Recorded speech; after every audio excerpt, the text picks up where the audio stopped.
Hello everyone, it's me Clayton. I just got back from watching the Konosuba movie, and if it looks like I'm doing some odd poses for some reason, have to see the movie to understand.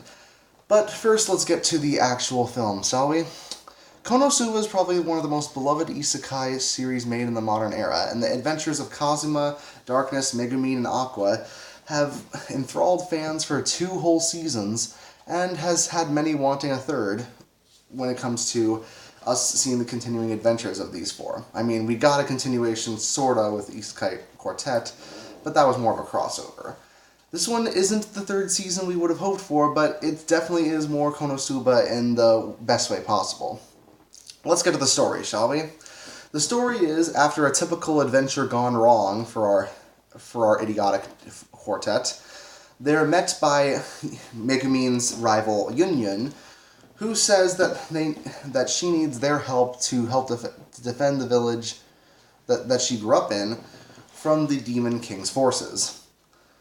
So Kazuma and his party go on a wild adventure that includes crazy orc women, an entire town of people who are just as nutty and dorky as Megumin, and even meeting one of the Demon King's generals, who ends up being more than Kazuma bargained for in more ways than one. But I won't spoil anything about the story. The rest of the film is best experienced on your own.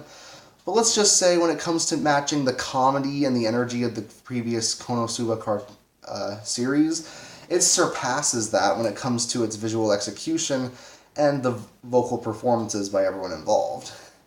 Kazuma is just as hilarious as he was before, a complete scumbag at times, but also genuinely clever in how he figures situations out, and how he ultimately interacts with his female compatriots. He gets this cool popular phase, a running gag that's probably funny every single time it's used, and even if his punishments do seem a bit harsh this time around, he's still just a hilarious protagonist that I'm glad to see was done justice here.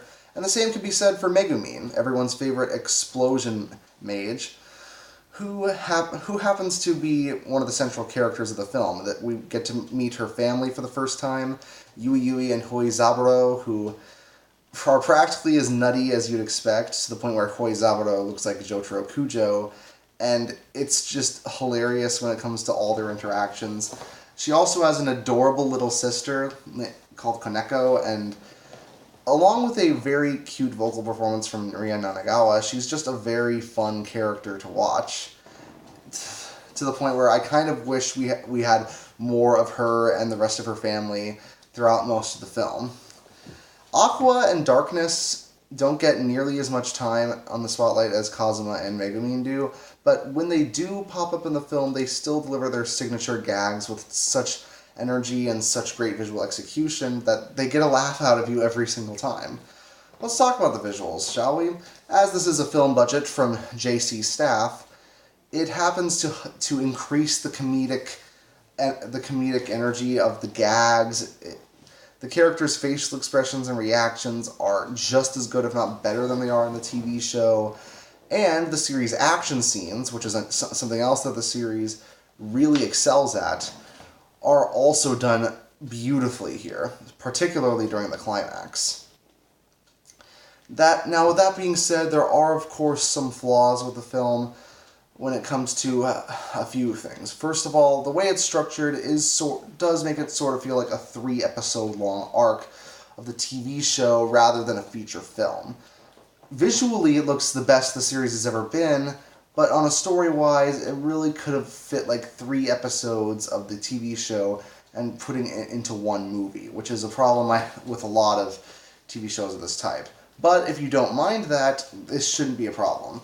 Also, there are a few jokes, such as the romance-craved orcs and one of the Demon King generals, that might be seen as a little too in bad taste for some people. I personally thought they were in line with Konosuba's sometimes mean-spirited but overall well-meaning sense of humor, but I understand some people can be offended by those kinds of jokes, so just heads up for those who are going into it.